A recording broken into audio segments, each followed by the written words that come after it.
In a world based on silence, The Last Laugh is a 7-minute film where peace is not presented as a gift but as a reflection. Finn goes through the apocalypse laughing as he dances through the libraries, greeting corpses and hoarding water. But this slowly transforms into something much darker.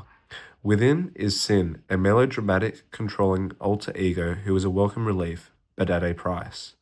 As reality and fantasy blur in Finn's perceptions, the film entwines the main themes of identity, isolation, control, and the price of freedom through psychological toll. Using elements of black comedy and psychological thriller, the film exemplifies the inner struggle between fear and autonomy in a post-apocalyptic world and the broken mind of the protagonist. A Quiet Place and Joker were the films that I studied as a sound designer on this film, examining how silence builds storytelling. The films are similar in themes, subject matter, and tone to The Last Laugh. Sound is a critical device used throughout John Krasinski's A Quiet Place, as it's used to determine life or death against humanity from the aliens. Whilst successfully building rising tension throughout the film through silence, it delves into key concepts of parental fear and suppression of emotions. Krasinski's choice of techniques throughout the film has inspired me as sound designer on The Last Laugh, as it functions within a hostile, claustrophobic world. Within these two worlds, the use of silence as a language is to symbolize tension, fear, and significance.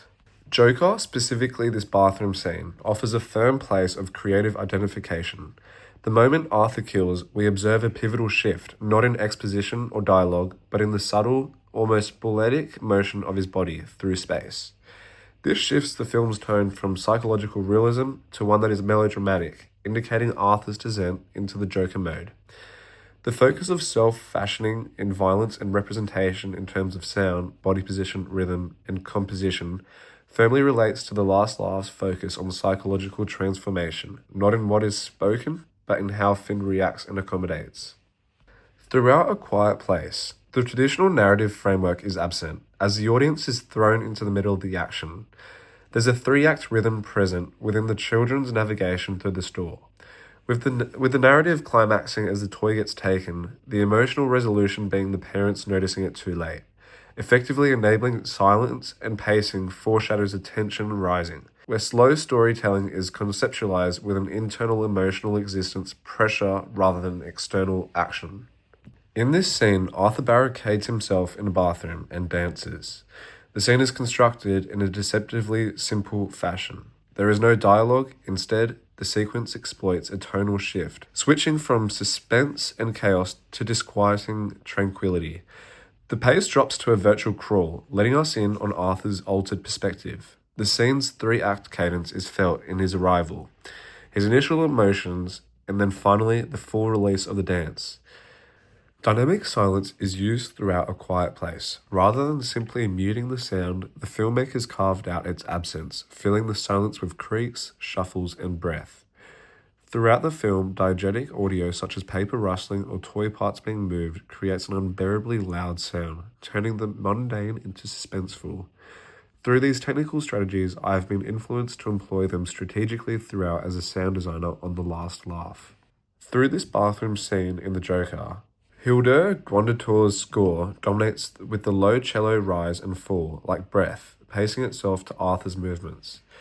Through Bordwell and Thompson, stating, as the fundamental components of film sound, loudness, pitch, and the timbre usually interact to define the sonic texture of a film. This is the technique emphasizing non-verbal sound and using movement rather than dialogue. That is at the heart of creative strategy. We want to let the frame and soundscape do the emotional heavy lifting with less emphasis on exposition and more on cinematic dialogue through sound. As the sound designer, I will employ silence as a tool for survival, drawing directly from these strategic implementations. I want to display Beecham's point of view that some sounds have inherent qualities that generate tension or release and are often used metaphorically. This will keep the audience deeply engaged as it provides this game-like tension, adding extreme character depth to Finn and his internal conflicts. Like Joker, our protagonist is pushed by external forces until he experiences a moment of mental breakdown. We intend to use body movement and controlled pacing to externalize these changes in his mind. I'll also be implementing the way the film uses tone and rhythm, allowing the musical score to depict emotional progression.